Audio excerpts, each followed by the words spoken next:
allá usted, allá yo. Pero el evangelio es un asunto de responsabilidad con Dios y un asunto también de nuestras convicciones. ¿Hasta ahí lo vamos entendiendo? Pudor. Me extendí un poco porque les dije que era el que más presentaba dificultades, ¿cierto? En 1 Timoteo 2:9 se utiliza respecto al carácter recatado y reservado de las mujeres cristianas, el cual se expresa básicamente en el atavío externo. Sería decencia, prudencia y recato en el vestir, no ropa impúdica. Entonces, claro, nosotros, en vez de enseñar el principio a la iglesia, le decimos, hermana, no esa ropa tan transparente, ¿cierto? La esposa por ahí del pastor se le hace, ¡ay, hermana! ¿Qué es esto tan? Se le ve todo. Por allá, perdónenme lo que les voy a decir, pero de verdad lo dijo una muchacha. Dijo, el que no muestra la mercancía no lo vende. Así, de esa manera. Una chica cristiana. La esposa del pastor se le acercó. Yo era presidente de jóvenes en una iglesia. Y la escuché diciendo eso. Y la hermana casi se desmaya. Ella le dijo, hija, no eres mercancía. ¿Qué es lo que estás diciendo? Entonces fíjese usted cómo uno puede tener los cables cruzados en su mente siendo un cristiano. Está ahí en la iglesia, pero como que está en corto, ¿no? No sé cómo decirlo. Entonces, no ropa, lo que pasa es que a veces nosotros, no, es que el pastor, es que ese hermano es así como radical, ese hermano, no. Si yo entiendo el principio, entonces yo entiendo el porqué de la práctica. Desafortunadamente nosotros, y yo lo digo porque yo no estoy en Argentina toda la vida, yo estuve en Colombia y en la iglesia desde los 3 o 4 años de edad, y yo sé que el asunto de prácticas de vida cristiana lo manejamos mucho desde lo normativo, ¿sí? Prohibido hacer esto. Yo no sé con quién hablaba hoy o ayer y le decía que hace 60 años atrás, 50, no vayamos tan lejos, 45 más cerca, no se podía tener una radio. Era pecado tener un radio. Y la Iglesia Católica, que manejaba la hegemonía en esa época en las comunicaciones, en la política, entonces vendían un radio con un transmisor que no permitía sintonizar sino a radio sutatensa. Ustedes de eso no saben porque están muy jóvenes. Pero era terrible tener una radio. Luego, bueno, vino el tema del televisor. Mi padre nunca compró televisor, porque él se levantó en esa época. Entonces, luego decimos, bueno, claro, hermano, fíjese usted, primero no podía radio, luego televisor. Bueno, igual, hermano, antes pues las damas no usaban pantalón, ahora que usen. Antes no usaban minifalda, ahora que usen. Porque es que nos estamos modernizando, como con el radio y la televisión. No nos equivoquemos con los conceptos tan rápidos.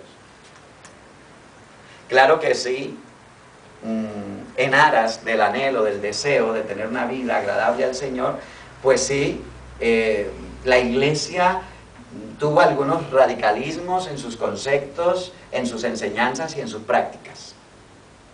Pero que hayamos superado algunas de estas cosas no implica que vayamos a cometer el error de caer en la mundanalidad. En eso nos tenemos que cuidar nosotros como iglesia. Y que ojalá ese no fuera un asunto del pastor, la preocupación del pastor, la esposa del pastor, que obviamente forma parte de nuestra responsabilidad frente a Dios, sino que fuera un asunto de cada creyente, ¿cierto? Entender los principios bíblicos y tratar de vivir en ellos y defenderlos y enseñarlos, como un asunto de él. Porque mañana le cambian el pastor y viene otro que le dice otra cosa. Entonces, si la persona no está fundamentada, le pasa lo de los talibanes, ¿cierto?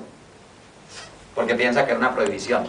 El problema es ese, que llegamos a pensar que habían cosas como el televisor o la radio que eran prohibiciones, como diríamos, caprichosas. Hay cosas que todavía nos toca conservarlas porque no son prohibiciones caprichosas, sino que están fundamentadas en principios bíblicos. Es por eso. Entonces, el pudor aquí expresado, es decir, en Timoteo, en ese caso específico, incluye también respetar los sentimientos del otro. Respeto propio y sentido de honor. Díganme si una mujer que casi se desnuda para ir a su trabajo, al fin y al cabo, ¿a quién le está faltando al respeto?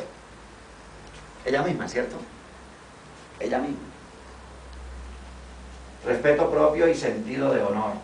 La manera de vestir de la mujer cristiana no debería escandalizar la decencia o herir u ofender la susceptibilidad moral de los miembros de la congregación. Estas palabras no son mías, son del lexicógrafo Trench. Es un señor católico conocedor del el idioma griego y que escribió mucho acerca de eso, y yo quise tomarlas textualmente. Entonces, alguien dirá, pues claro, hermano, si no habla así, si es que era católico. No, me estoy refiriendo a la explicación que él da del principio bíblico. Entonces, lo que yo quisiera que ustedes me entiendan es que hay cosas que hemos tenido en la iglesia y han cambiado. Y hay otras cosas que hemos tenido y siguen, y algunos las quisieran cambiar, pero que no se pueden cambiar porque están fundamentadas en principios bíblicos. Los principios no se pueden cambiar. Y nuestras prácticas deben ser acordes a esos principios. Entonces, si esto usted lo entiende y lo traduce en su forma de vestir, creo que le permitiría estar más tranquila. Según este concepto del apóstol, la mujer cristiana debería vestirse sobriamente, cubriendo su cuerpo con recato, resistiendo así el deseo de exhibir su cuerpo de forma insinuante. Eso dice el principio. De ahí para allá, yo como predicador, como pastor, debo tener cuidado a no entrar en el campo de la reglamentación. Es decir, hermano, porque ya no se hacen las preguntas, pero ustedes recordarán, lo que tienen más en la iglesia, que hermano, ¿hasta dónde debe ser no el largo, sino el alto? Yo estuve en muchos campamentos de jóvenes en Colombia, y en los campamentos preguntaban eso. Hermano, ¿será que cuántos centímetros abajo de la rodilla? No, eso no es evangelio. El evangelio es lo que usted tiene acá. Y si usted es capaz de salir con una cosa por acá, salga. El problema es suyo. Si las convicciones que usted tiene le permiten eso, hágalo. Yo no le diría nada. Tendría que cohibirme de darle la oportunidad de servir en algunas áreas de la iglesia. Como pastor tengo esa responsabilidad.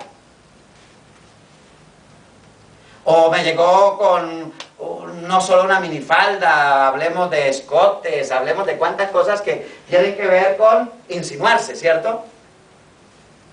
Entonces, el asunto no es si este pastor lo permite o este no lo permite, si este misionero lo permite o este no. El asunto es qué enseña la Biblia, qué entiendo yo respecto a ese principio y cómo lo aplicaría a mi vida. No qué piensa mi amiguita o qué dice, porque por allá había una hermana que ella usaba una minifalda muy alta, y entonces yo di una enseñanza en la iglesia algún día y ella como que se sintió aludida y me buscó y me dijo, hermano, lo que pasa es que mi esposo es el que me exige que yo vista así.